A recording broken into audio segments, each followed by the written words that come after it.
Hi, I'm John Jerkowitz, and thank you for spending part of your day with us wherever you are. It's spring, and this is my favorite time of year. And I want to say, before I get into what I want to talk about this morning, is I'd like to note the death of Dr. Robert Schuller last Thursday. And as a matter of fact, in the trailer picture I posted, Dr. Schuller always started his Sunday morning talks with that quote: "This is the day the Lord has made. Let us rejoice and be glad." And I've never forgot that. And no matter how yucky and crummy my day's been, all I have to do is look out my window and realize that, as my dad once said when we drive past the cemetery, tell those people your problems. They'd love to have them. But it's spring, and it seems like we're in a confluence of celebrations: the rites of spring, Easter, Passover, the list goes on and on. And spring is a time of hope. Everything blossoms and comes anew. And every spring, I think about Charlie, because Charlie personified hope for me. I worked with him back in the mid 80s, and Charlie was a maintenance machinist. And I have to tell you, he wasn't a very good maintenance machinist. There wasn't a whole lot he could repair, but he'd made it through the apprenticeship program, and he'd gone on to do some other things. Now, part of the agreement that we had with Charlie and his group was that every year, by seniority, they got to choose where they worked.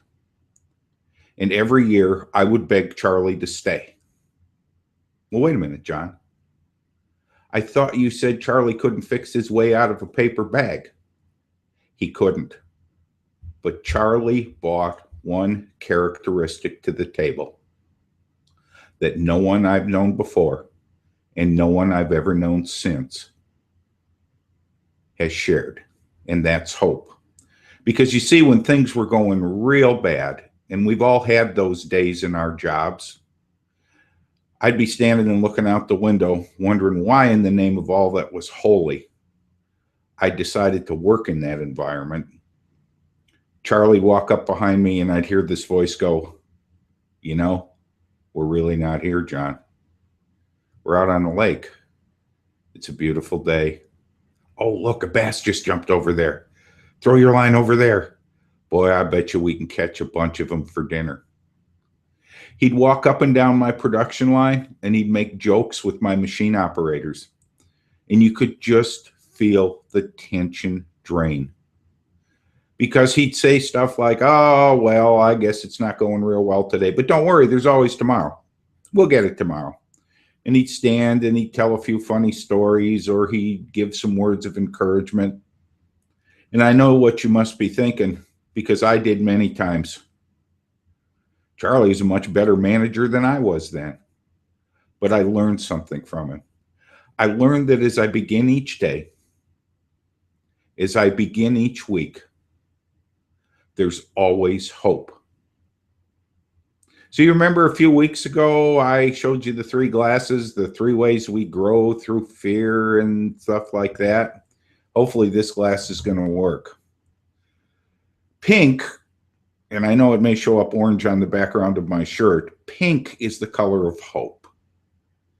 And so my challenge to you today is to take this glass of hope, that half full glass you have inside of you, full of hope and joy and encouragement for the week, stir it up inside yourself till you're about ready to burst, and then share it with somebody else.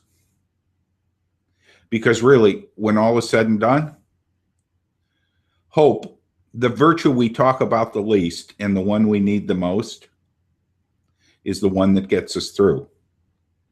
So I'm John Jerkowitz, and I'm hoping you have a most amazing day.